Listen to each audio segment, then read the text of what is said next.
Hello friends, this is Sia. Welcome back to the channel Study Level Sia and welcome back to the Hindu newspaper analysis and daily current affairs. So friends, आज 2 जून 2022 2 जून 2022 का आज पहला article जो है वो front page से ही है और जीएसटी पर है। जीएसटी यानी जीएस पेपर थर्ड इकोनॉमी से रिलेट होगा ये। ओके, तो जैसे कि हर महीने के अंत में क्या किया जाता है, जीएसटी कलेक्शन किया जाता है। तो मई के मंथ में भी क्या किया गया, कलेक्शन किया गया, जो कि 44% क्या कर गया है, जंप कर गया, यानी 44% बढ़ गया। लेकिन किससे बढ़ गया है, पिछले साल यानी 2021 के मई के महीने से अगर कंपेयर किया जाए तो इस बार जो है अधिक कलेक्शन की गई है जीएसटी की। तो यही सारी बातें इसमें लिखी गई हैं, यही सारे इन्फॉर्मेशन है इसमें। तो इसे हम लोग समझ लेते हैं इस चार्ट से। तो यहाँ हम देख रहे हैं ये हमारा 2021 का मई का मंथ है और ये हमारा 2022 के मई का मंथ है। तो दोनों में कितना कितना कलेक्शन हुआ। 21 की बात करें तो 97,821 करोड़ रुपीज़ की कलेक्शन की गई थी। 97,821 करोड़ रुपीज़ की, 1 करोड़ में सारे कलेक्शन है। और 22 की बात करें तो 1,40,885 करोड़ रुपीज़, यानी 1,40,885 करोड़ रुपए का कलेक्शन किया गया। बट अगर इसी साल के यानी 2022 के अप्रैल के मंथ से मई की कंपेयर करें तो मई में क्या हुआ, इस बार कलेक्शन कम हुआ है, जबकि अप्रैल में क्या हुआ है, ज़्यादा। अप्रैल में कितना हुआ, 1,67,540 करोड़ रुपीज़, यानी 1,67,540 करोड़ रुपए का कलेक्शन किया गया था। बट ये सब हमारे लिए इम्पॉर्टेंट नहीं है, ये तो हर महीने में होता रहता है और इस तरह से कम और अधिक होते रहते हैं। हमारे लिए क्या इम्पॉर्टेंट, जीएसटी। तो हम लोग देख लेते हैं जीएसटी क्या होता है। तो जीएसटी यानी गुड्स एंड सर्विसेज टैक्स, ये किस लिए लाया गया था, one nation and one tax के लिए लाया था, एक राष्ट्र और एक कर के लिए लाया गया था। तो इसके पहले जो कर थे वो इतने सारे कर लगा करते थे, ऐसे ऐसे अलग अलग टैक्स लगा करते थे, यानी लग्जरी अलग, entry tax, local tax octroi और entertainment, excise, GS, CST, VAT, ये सब क्या होते थे, अलग होते थे। लेकिन सब अब क्या हो गए, इसी में मिल हो गए हैं, इसी में सब मिल करके क्या बन गए हैं, जीएसटी बन गए हैं। ओके, तो अब जो है हम लोग समझ लेते हैं टैक्स के पहले टाइप। तो ये यहाँ है टैक्स के प्रकार, यानी 2 टाइप के होते हैं, डायरेक्ट और इनडायरेक्ट। डायरेक्ट यानी प्रत्यक्ष होता है, जो डायरेक्टली वे में पे कर दिया जाता है, जैसे कि अपनी पॉकेट से पे कर देना। पॉकेट से पे करना जैसे कि कैसे, इनकम टैक्स के द्वारा, आय कर के द्वारा, यानी जो भी किसी की आय बहुत ज़्यादा है तो उसको क्या आय से ही मतलब क्या कर दिया जाता है, पे कर दिया जाता है टैक्स। लेकिन इनडायरेक्ट टैक्स होता है वो इनडायरेक्टली वे में किया जाता है, अपनी पॉकेट से पे न करके बल्कि किसके द्वारा, कलेक्ट करके, किससे, कस्टमर से कलेक्ट करके इसे पे किया जाता। तो ये हमारा इनडायरेक्ट टैक्स होता है। और इसमें क्या क्या आते हैं, मतलब इसके एग्जांपल क्या है, वैट है, सर्विस टैक्स, एक्साइज है। तो इन सभी को हटा करके जीएसटी लाया गया, यहाँ पे क्या लाया गया, ये जीएसटी लाया गया। इसी के कारण जीएसटी क्या हो गया, इनडायरेक्ट टैक्स में आता है, यानी इस प्रकार से जीएसटी इनडायरेक्ट टैक्स में आता है। और पहले जीएसटी जो है बहुत ही क्या है, आसान तरीका है टैक्स कलेक्ट करने का, जबकि इसके पहले का जो तरीका था वो क्या था, कॉम्प्लिकेटेड था। ओके, अब जो है जीएसटी के टाइप को समझ लेते हैं। जीएसटी जो है 4 टाइप का होता है, एक होता है सीजीएसटी, एसजीएसटी, यूटीजीएसटी और आईजीएसटी। तो सीजीएसटी होता क्या है, ये सेंट्रल जीएसटी होता है, यानी central goods and services tax.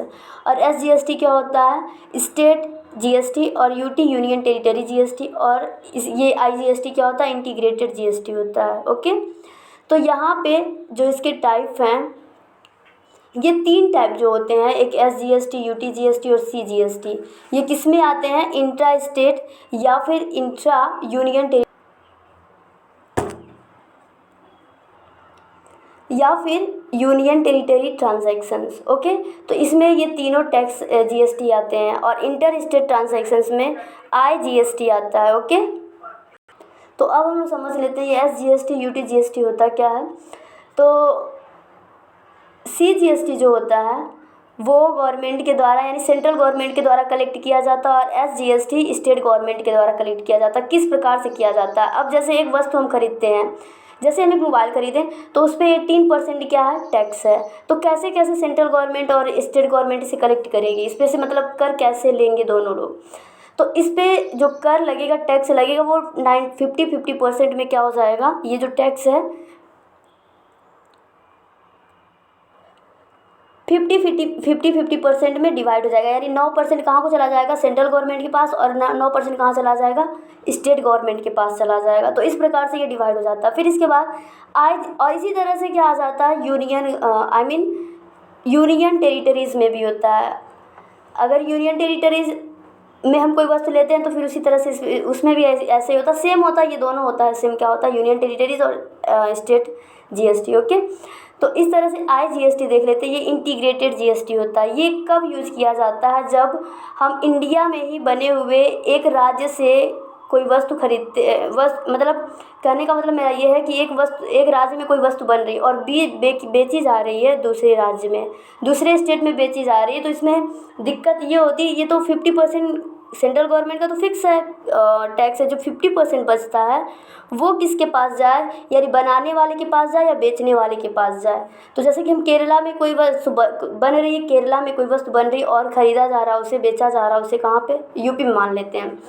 तो केरला के पास ये 50% टैक्स जाए या फिर यूपी के पास जाए, तो ये दिक्कत आती है जब। तो सेंट्रल गवर्नमेंट क्या करती है, इस पूरे टैक्स को अपने पास ले लेती है। यानी अगर 18% टैक्स है तो पूरा का पूरा क्या कर लेती है, सेंट्रल गवर्नमेंट ले लेती है। फिर इसमें से 50% वो क्या करती है, अपने पास रख लेती है। फिर उसके बाद जो 15% यानी 9% इसका जो होगा वो क्या कर देगी, जो वो वस्तु जहाँ बेची जा रही थी उस राज्य को दे देती है। तो यानी यहाँ किसको मिलेगा, यूपी को मिलेगा टैक्स। ओके, तो ये होता है IGST। तो आई होप कि आपको समझ में आया होगा। ये छोटी सी इन्फॉर्मेशन थी GST के बारे में। थोड़ा सा और इसमें हम लोग देख लेते हैं। यहाँ पे ये जो चीज़ें मैंने हाईलाइट की, यहाँ पे सेंट्रल GST हुआ है, उसका कलेक्शन कितना है, 75,036 करोड़ रुपये हुआ है, 25,036 करोड़ हुआ। और स्टेट GST का कितना हुआ, 32,001 करोड़ रुपीज़ हुआ है। और यहाँ पे इंटीग्रेटेड GST की बात करें तो कितना हुआ, 73,345 करोड़ रुपए का हुआ है। तो इस प्रकार से क्या होता है, कलेक्शन किया जाता है। और इसमें क्या क्या इंक्लूड थे, कि इसमें ये कहाँ किससे लिया गया, इम्पोर्ट ऑफ गुड्स, वस्तुओं की आयात से ये सब थे।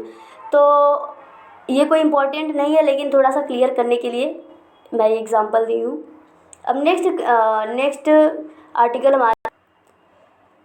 नेक्स्ट आर्टिकल है ED, summons Sonia and Rahul for questioning. ED यानी इन्फोर्समेंट डायरेक्टरेट सोनिया और राहुल गांधी को बुलाया है क्या करने के लिए, क्वेश्चन करने के लिए, यानी किसके मामले में, मनी लॉन्ड्रिंग के बारे में। तो इसे हम लोग देख लेते हैं ED क्या होता है। तो ये है ED यानी इन्फोर्समेंट डायरेक्टरेट, जिसको हिंदी में कहते हैं प्रवर्तन निदेशालय कहते हैं। और ये GS पेपर 3 इंडियन इकोनॉमिक्स से रिलेट होगा।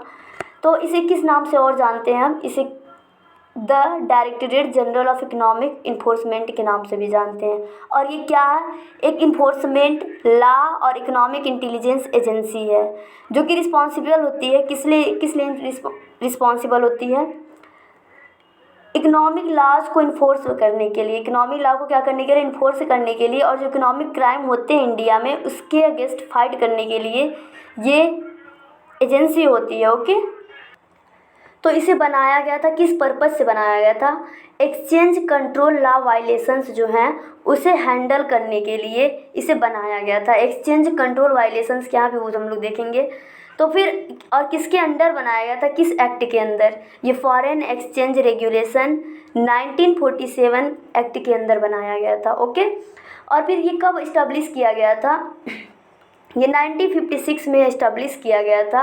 और किसके अंडर में, डिपार्टमेंट ऑफ इकोनॉमिक अफेयर्स के अंडर में इसे इस्टेब्लिश किया गया था। और किस रूप में किया गया था, इन्फोर्समेंट यूनिट के रूप में किया गया था। और इसे शिफ्ट किया गया 1960 में, 1960 में इसे शिफ्ट कर दिया गया।